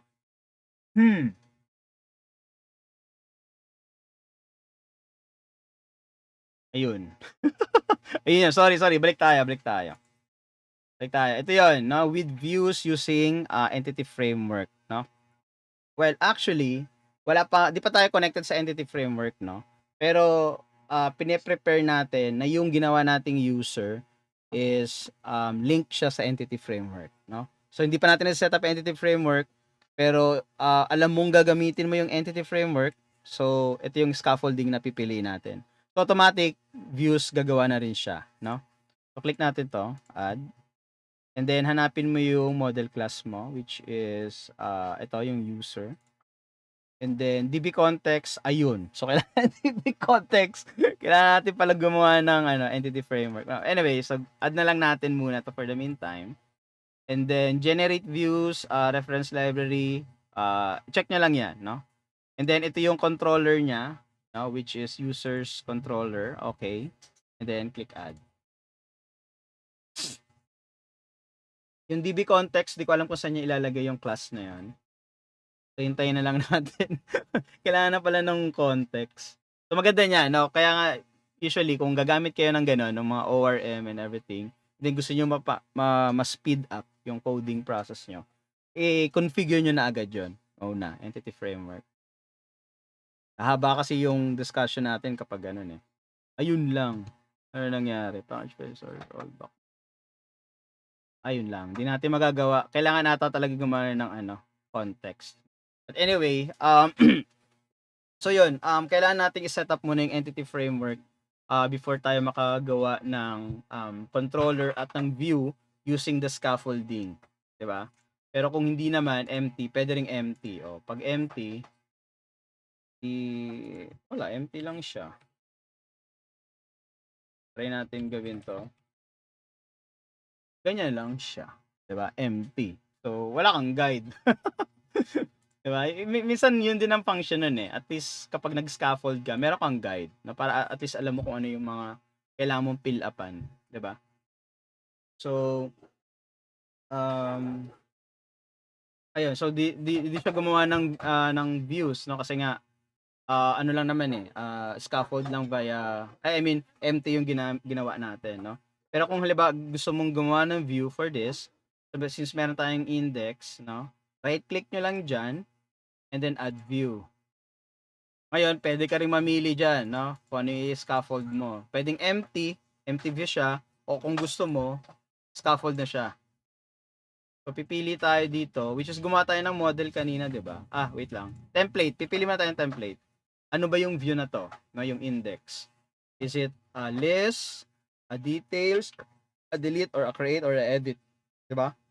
So since index usually ang nilalabas natin do'n 'di ba puro mga listahan lang or overview ng user. So since user yung ating ginagawa, so gawin nating list. And then yung model, ito, user, 'di ba? Tapos ito yung mga option, 'no? Puwede kayong gumawa ng partial view, 'no? Ito yung parang kumbaga sa, React, yung partial view is sort of components, 'no? Component yung parang kaparehas niyan, 'no? So since hindi naman component 'tong ginawa natin, this is a page, 'no, direct page. So leave lang natin ng as is 'yan. So add. Hala, ba't tayo gumana ng mga scaffolding? Wait lang, hindi ko sure bakit. Ah, rollback. Ba't kaya? Try natin iba, say dito. Hmm, okey, pasensya na guys 'no. Hindi natin mapagana yung scaffolding, I don't know why. Feeling ko may mali lang ako sa aking ginawa dito sa list. But anyway, 'pag nasubukan niyo guys 'no at wala kayong na-encounter na issue, please let me know para maano ko din. Kasi ano pa, eh, kakain pa ng oras 'to. Hahaba yung usapan natin about this kung ire-research ko pa or what. Anyway, so, yun yung mga scaffolding na puwede niyong gawin 'no, para mas mapabilis yung coding, 'di ba? So, um, later on siguro na after nitong, session na 'to i-ano ko muna siya, check ko kung ano yung problem. Kasi, tawag dito, ngayon lang ulit ako nag-ano, eh, nag-create ng new project sa .NET. So, that's why, may mga bago na sigurong requirement or kailangang configuration 'no, bago gawin yung mga bagay-bagay. So, yun yung titingnan ko muna ulit 'no, before this.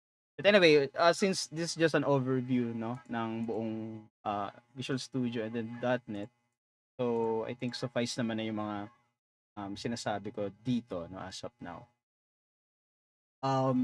So let's continue 'no, balik tayo ulit dun sa user 'no, instead of, i-scaffold natin, mag-empty na lang tayo para ma-progress. So razor page, yun yung ating, page for this 'no, sorry, balik natin yung index, ma-index siya. So empty lang siya, so sorry, empty lang yung mapapakita natin. But, let's say sabihin natin na, mag-mock-up tayo ng data 'no, try natin mag-mock-up. So user and then, tawag dun, user, new, sorry. Nalito na ako. User, ano pangalan nung model natin? User, 'di ba? Oh, user. Yan, ngayon alisin na natin 'to. Sorry, gagawa tayo ng list pala muna. So, ang plano natin is mag-display ng, user, 'di ba? So, puwede rin 'yan 'no, kung list ganito gumawa ng collection, sorry.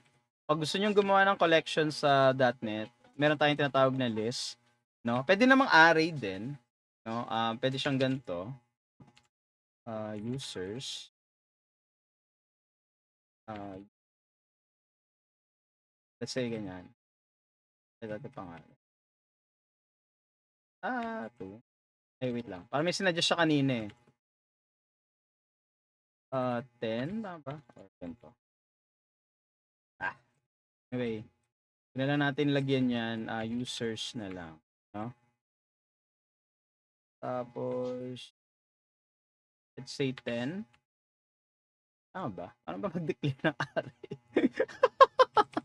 'Di na ata ganito, eh. Ayan, sorry guys.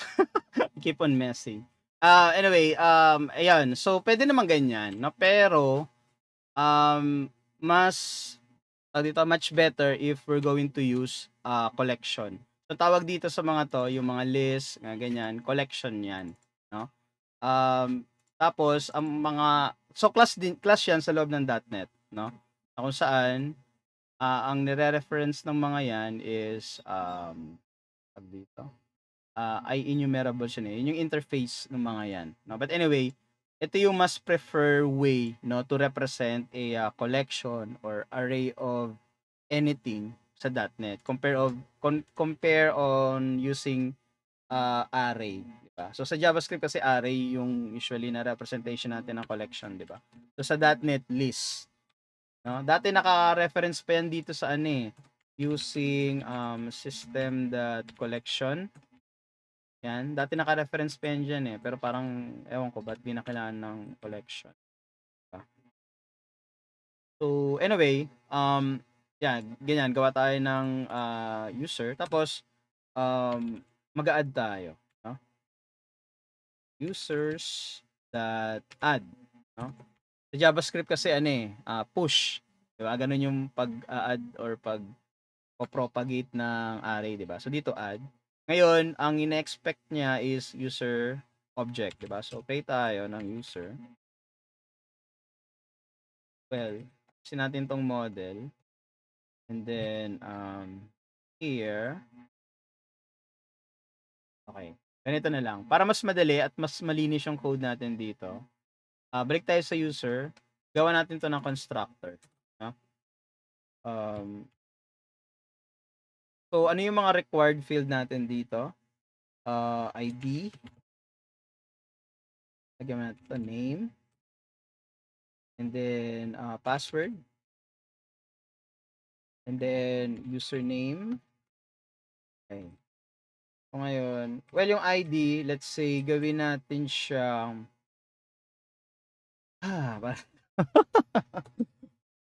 incremental na lang siya, no? Hindi, ito muna. I-fix muna natin sa name or string name and then string password and then string username. Diba? Para ma-assign natin dito yung name, password, and username. Diba? So, may mga sinasuggest. Okay. Sana. Yung ID, gawin mo natin 0, no? Pwede kasi tayo maglagay ng random number dito. Random dot sorry, ano ata yun? Math function ata yun. Yeah, math. Tapos RNG. Ano ba? Hindi ko kasi kabisado. Wait lang. Google lang natin kung ano yung, paano mag-generate ng random number sa .NET. Random number, then C#.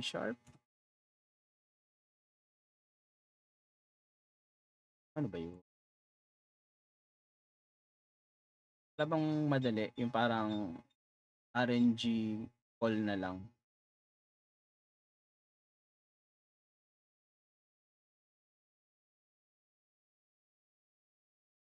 Sige.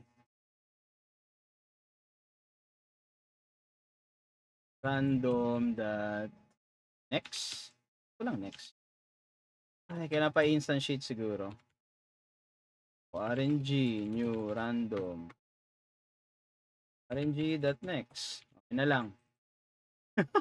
Yan na lang muna, no? Ganyan mag-create ng random number. So, bahala na kung magkaparehas sila. Basta the point is magkaroon ng ID. Ayan. So, int naman yung return niya.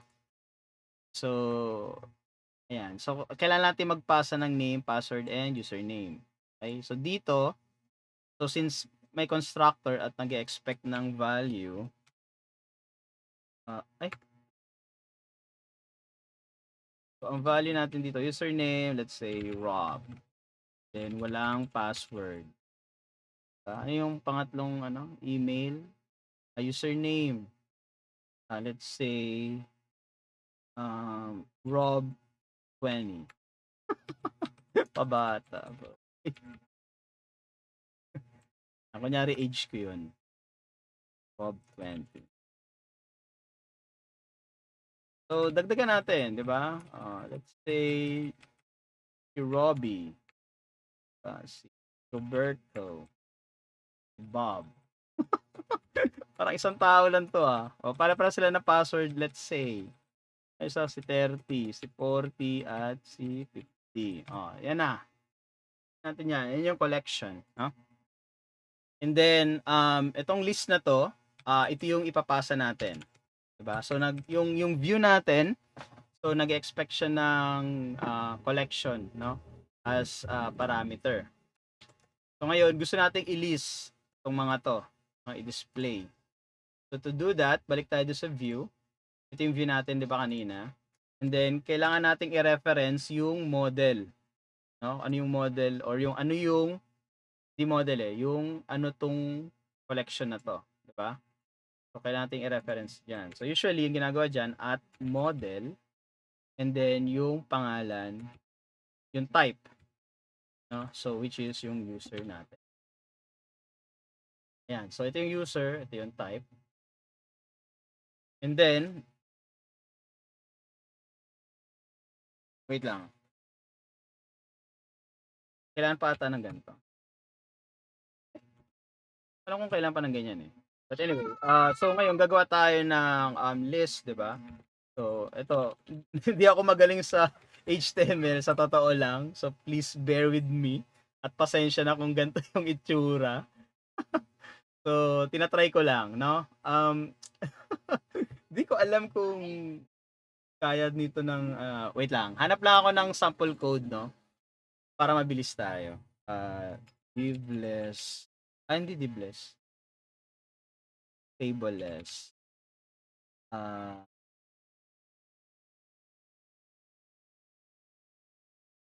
Sorry.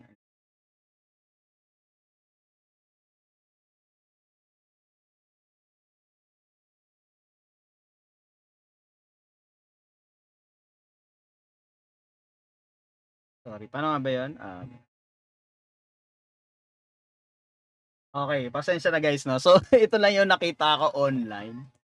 Pwedeng mag-display ng ating data. So, try muna nating i-run, no? Para makita natin. So, pag ni-run mo siya, so ito yung initial screen niya, no? Ito yung home natin. So, since gumawa tayo ng bagong controller, which is yung user controller, so ang magiging format, no? Yung magiging route niyan is parang ganito. So, punta tayo dun sa program. Yan. So, makikita nyo dito, meron tayong map controller route. So, yung pattern would be, so, yung before nito, tong string na to, yun yung ating base URL, no? Base URL natin. So, automatic na yan, base URL yan. So, parang sinasabi dito, yung first parameter, which is yun yung controller natin, and then nakaset siya, ang default is home. Kaya kung makikita nyo rito sa URL, hindi na natin in-specify yung home. Kasi automatic, ito na yun. Diba? So, home na siya. Ngayon, so kung gusto nating i-access yung ating user controller, no? Itong index na yan, ang mangyayari is, kailangan natin supplyan yung controller na part. Which is, sa case na to, anything na before the word ng controller, no? Yun yung ating route, no? O yung ating path name. So, users. So, ngayon, kapag in-access natin siya, so, access lang muna natin siya via link, no? Di pa natin maggawa ng tag dito ng action dyan. But anyway, so slash, then user. Pag-click nyo, ayan na. Ito na yung ating index, no? Kasi, yung sumunod na parameter, which is yung action, is index yung default niya. Diba? So ngayon, kung gagawa ka ng, let's say dun sa user controller, no, gumawa ka ng bagong action, let's say sabihin natin details. So kailangan mong i-specify dito yung route na details. So ngayon wala pa yung route details kaya hindi siya gumagana. So anyway, ito yung itsura, no? Yung kinopya natin online. So close muna natin 'yan. And then i-try natin i-display muna 'to. Di-display natin 'yan doon. Nasaan ito yung view natin, 'di ba? So ngayon to do that, ibig sabihin paano 'to? Okay. Ibig sabihin ang recurring dito is yung ating row, no? Which is pag ginawa natin 'yan, the same lang din, no, with React. So this time, kailangan ata muna may at or pwede na kahit ganito. Hindi, kailangan may at. Okay, kailangan may at sign. Tapos kung halimbawa maglo-loop ka, so for each, no? Kaya natin mag for each doon sa anong pangalan nito? Hindi nata kailangan nito eh. Wait lang ah. Ito na rin kasi alam eh. Dati kailangan yun eh. Ito, pwede na ata. So, kaya natin mag for each dun sa model, no? So, meron tayong var user in model. Ayan. So, ito yung model natin, no? Yung list. Diba? So, ngayon, kaya natin mag give, no? Hindi siya nag-i-indent.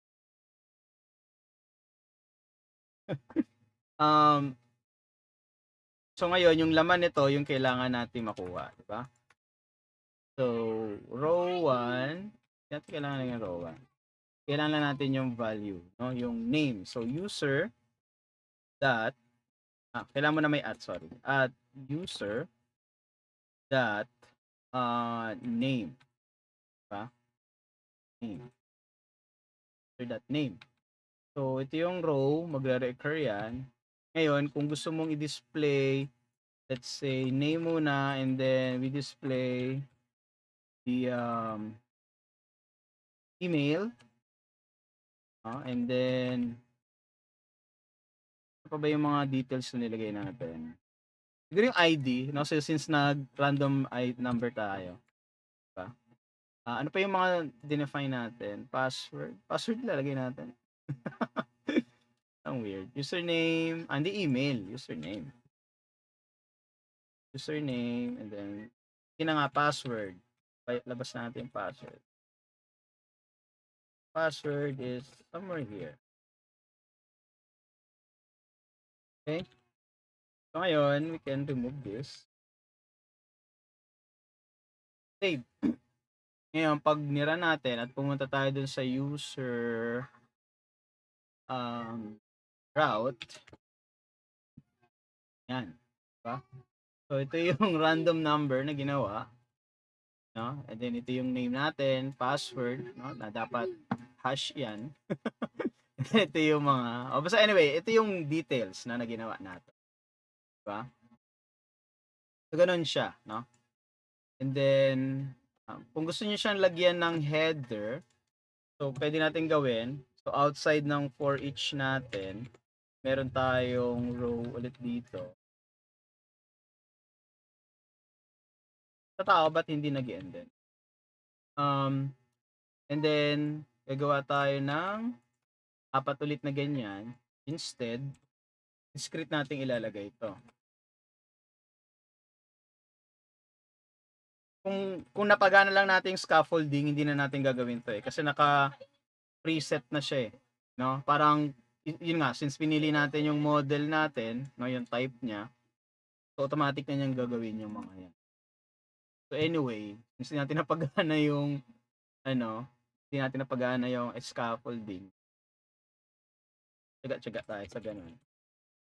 Ayun, di ba? So meron tayong ID. Meron tayong header taas. No? So, alam nyo na yan, dito CSS, no? HTML. Alam nyo na kung paano papagandahin yan. No? Yan kasi yung weakness ko eh. Di ako mabihasa sa HTML tsaka CSS. Ano pa ba? So, try natin sigurong gumawa ng, anong tawag do'n?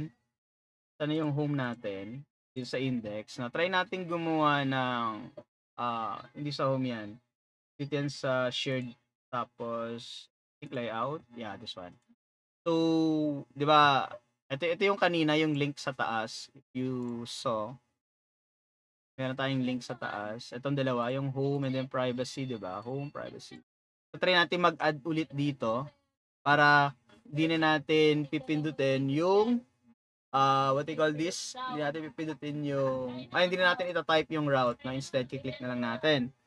So, to do that, ito yung code na magiging reference natin. So, mag-add lang tayo dito ng another list.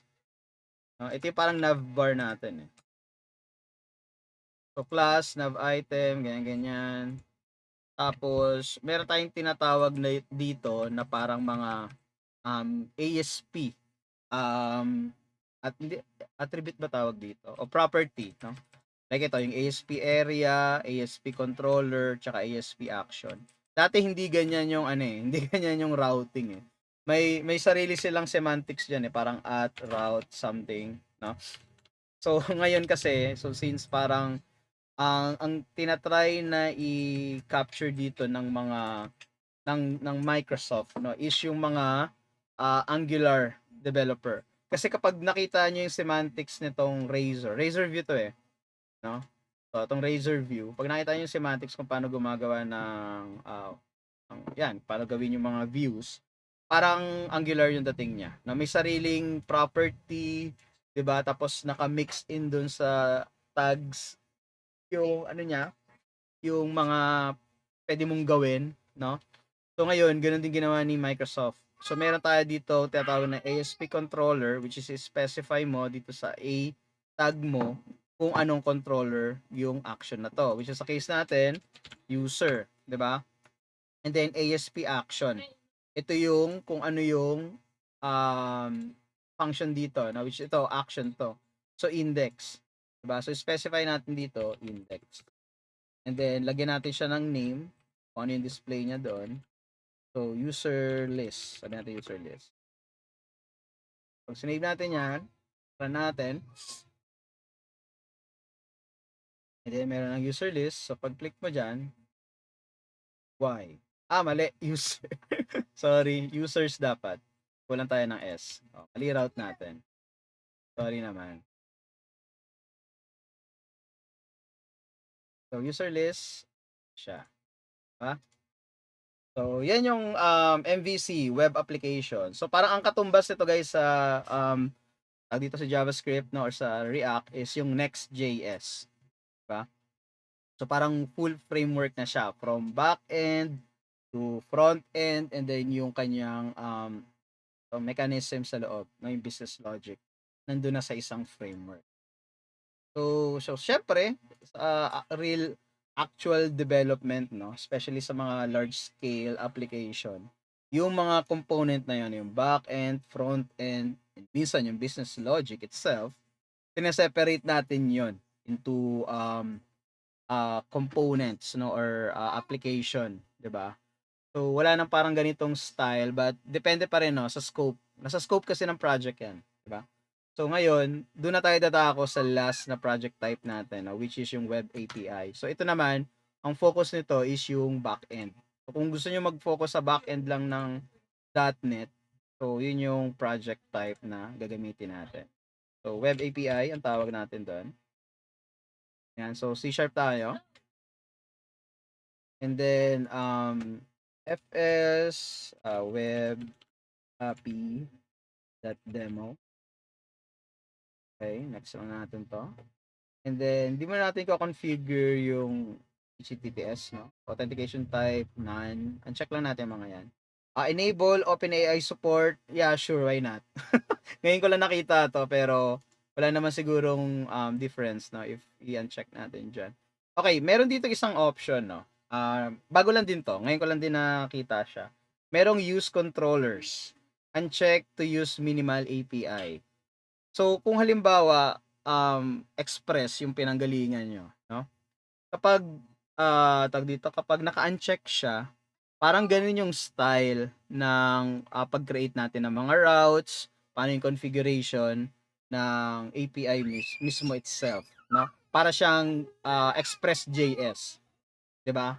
Ngayon kapag gumamit tayo ng controller, 'no, parang katulad dun kanina sa setup natin sa MVC, may mga controller. So, parang TypeScript. Kasi sa TypeScript alam ko 'di ba puwede kang gumawa ng class para dun sa controller and routing mo and everything. So, ganun siya. And alam ko by nung unang-unang version pa no, ng mga web API, ganun siya, ganun yung default niya, na naka-structured siya na using controllers. No? So ngayon, parang binigyan na nila ng option yung mga developers if gagamit sila ng controller or hindi. So i check mo siya if you use minimal API. No? So try muna natin no, yung uncheck. Try muna natin yung uncheck, tapos later on yung isa.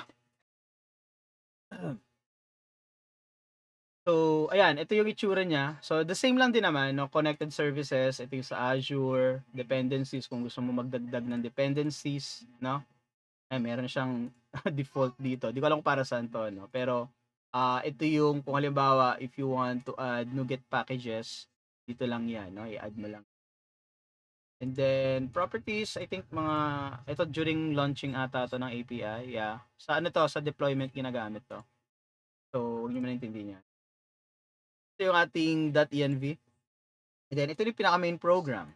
Yan. Ito na yung parang pinaka-file, no? So, kung mapapansin nyo yung semantics niya is very similar, no? With, what do you call this? Very similar with Express. Yan, kung paano nyo buuin yung Express application nyo. Diba? So, dito, ito yung configuration part sa taas. No? Ito yung parang Express, tapos use middleware, no? Yan sa part na yan, sa taas. So ngayon kung may mga kailangan ka pang configuration na i-adjust, no, dito niyo ilalagay sa taas na yun. But anyway, ito yung parang pinaka definition ng buong API mismo itself, no? And meron kayo dito, ito, summaries, parang ito yung i-display sa screen o yung i-out pala, sorry, ng API nyo kung halimbawa if there's a certain tawag dito, degree, no? Kasi parang ano 'to, weather forecast sample API. So parang magpo-provide ka ng tama ba? Magpo-provide ka ba rito or is it a random? Random siya. Okay, random nga siya, no? Parang a certain degree, no, merong kung ano yung summary niya, no? Depende sa degree. Anyway, try natin, no? Try natin. Hindi ko pa nasubukan 'to, eh. So ito yung route natin, no? So, weather forecast yung ating endpoint dyan. And then, ito yung definition. Ito yung code behind dun sa ating route. Di ba? And then, with name, ito ata yung, wait lang kasi merong name eh. Hindi ko sure kung ito yung endpoint or ito. Anyway, try nating i-run. Try mo nating i-run. Kasi may kaartihan si ano eh. Sa Postman tayo, no? Let's use Postman. Alam ko, gamit na gamit tong Postman. Wait lang Okay, so ito yung logs niya, alright? And then, meron ba siyang UI na okay, Swagger. Anyway, so, click natin to Automatic na pala yung Swagger sa kanya no? Dati walang Swagger dati to hindi pa naka-set up, pero naka-default na siya. Okay. Ano yung with name? Yun hindi ko get. So, schema ba yun? Ito hindi ko alam eh. Try natin gumawa ng, ano yung endpoint natin? Sorry.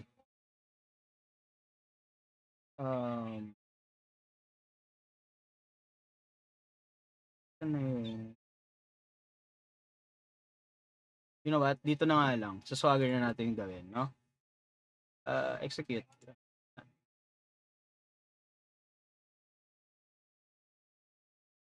Sorry. So, ito yung mga responses niya. Okay.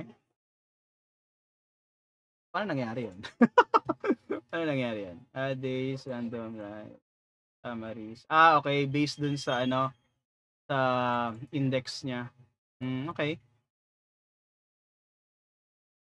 Okay. Ayun, 'no? So, gano'n siya. So, depende sa index, 'no? Tapos lalabas niya yung summary na temperature, eto muna, date muna, 'no? Ngayon 'yan for sure. Then temperature, 'no, kung ano yung na-calculate, and then ito yung summary. So, depende do'n sa index ng summaries kung ano yung random na generate na number. And then ito yung temperature in Fahrenheit. So, may computation siya dito for Fahrenheit, 'no? Okay, so, I think ito pa rin 'yun. Hindi ko alam 'tong with name, sa totoo lang. Ano ba 'to? For all endpoints reduced. Get kaya ang gusto kong i-test muna dito, i-run ko lang, Tapos ano yung ano nito, URL. Alisin lang natin yung Swagger part. And then get naman 'yun. So, ano ulit yung pangalan? Weather forecast. Ayun. Paano kung get weather forecast? Wala. So, di ko alam 'tong with name, sa totoo lang. I-research ko na lang siguro, 'no? Pasensya na, may sabi ko mga bago na hindi ko na rin alam, 'no? Na kailangan ng aralin, sa totoo lang. But anyway, ito yung endpoint natin, 'no, yung weather forecast.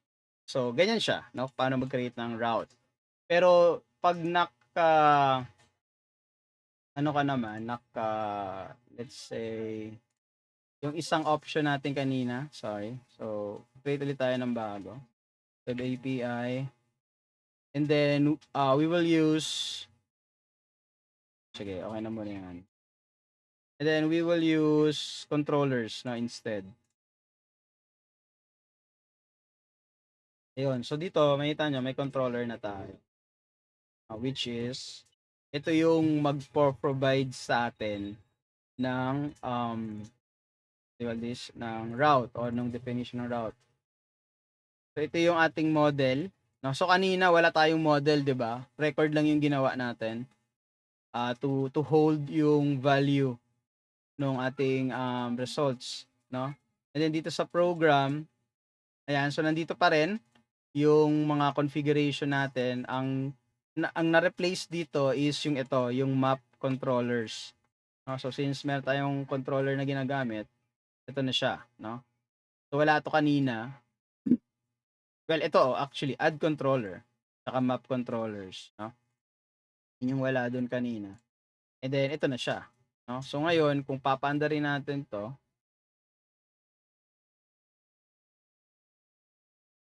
okay? So, ang magiging, ito na yung magiging pangalan niya, no? So, yung function name within dun sa class, get siya.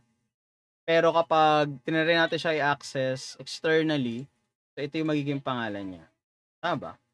Wait lang, hold on.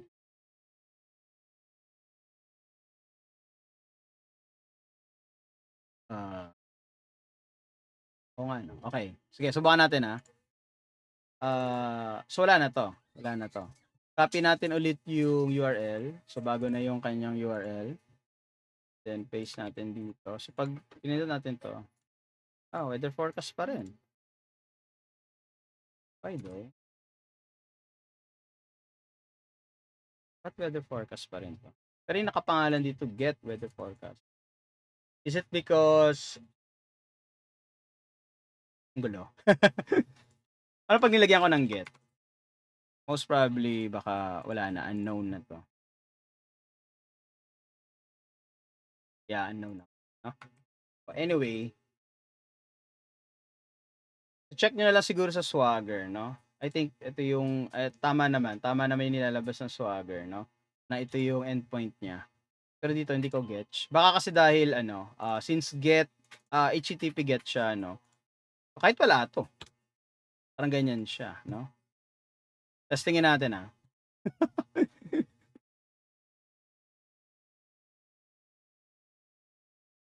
ayun, gumagana siya, no? So, it's just a naming lang ata siya. Let's say, ano, stop natin, and let's say, gawin natin 222. Build natin. Ayun pala, nakakalimutan kong sabihin na kailangan natin mag-build. Hindi siya katulad ng well, ganun din naman sa sa mga JavaScript, no. Kailangan ding i-build. Pero yung build kasi ino-automate natin through scripts, 'di ba? So dito walang ganun na parang i-automate mo yung build tapos publish or what, no, through running scripts. Dito wala. So kung kailangan mo siyang i-build, i-rebuild, manually mo siyang gagawin. Pwede siyang through dito sa application mismo itself. Right click mo, build, rebuild or clean, 'di ba? So ang build, ito yung kung ano yung changes na ginawa mo. So yun lang yung parang mapapalit, no, dun sa kanyang deployed version. Pag ni-rebuild mo, ibig sabihin yung buo lahat i-reproduce niya ulit, no? Parang i-delete niya yung mga files dun sa compiled and then i-build niya ulit lahat yon isa-isa. Yung clean, ito yo. Ito yung pag-delete ng mga pag-delete ng mga deployed files.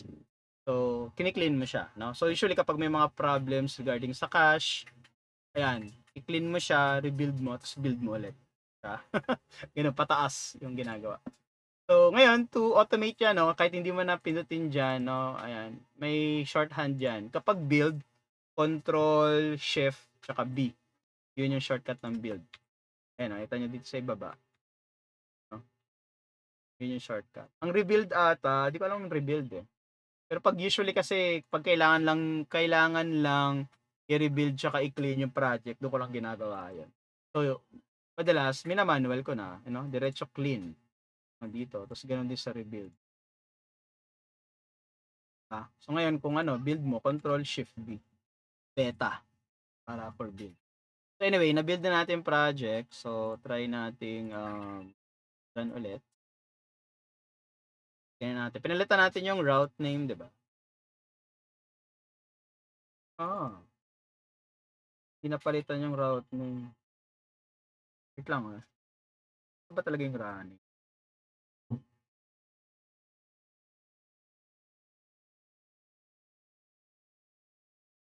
Ayun no, pinalitan yung route name. Or is it ibang naming siya? Baka dito. Either forecast.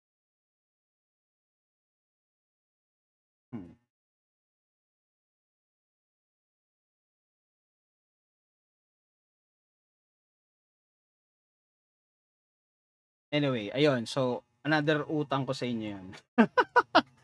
I-check ko kung bakit ganon. So, try natin ulit i-run to.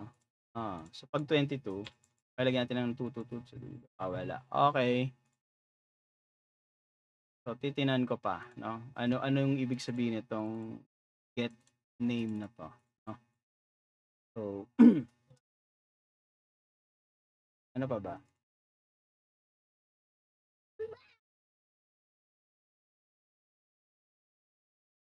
Ayun, yun lang naman guys, no? I think na-cover up naman na natin lahat ng mga basics and everything, no? So, I hope 2 hours na pala tayo dito nag-uusap, no? So I hope no may natutunan kayo, no, sa discussion natin and yeah, I mean yung mga utang ko ano natin yan, i-update ko yan sa inyo, no? Later. Try kong i-check and i-review everything, no, bago natin i-update. So, yun lang naman. And yeah, I hope may mga ganito pa tayong session, no? And next time din, no, I will learn React, JavaScript naman sa inyo. Okay? So, maraming salamat and yun lang naman. That's it. Bye-bye.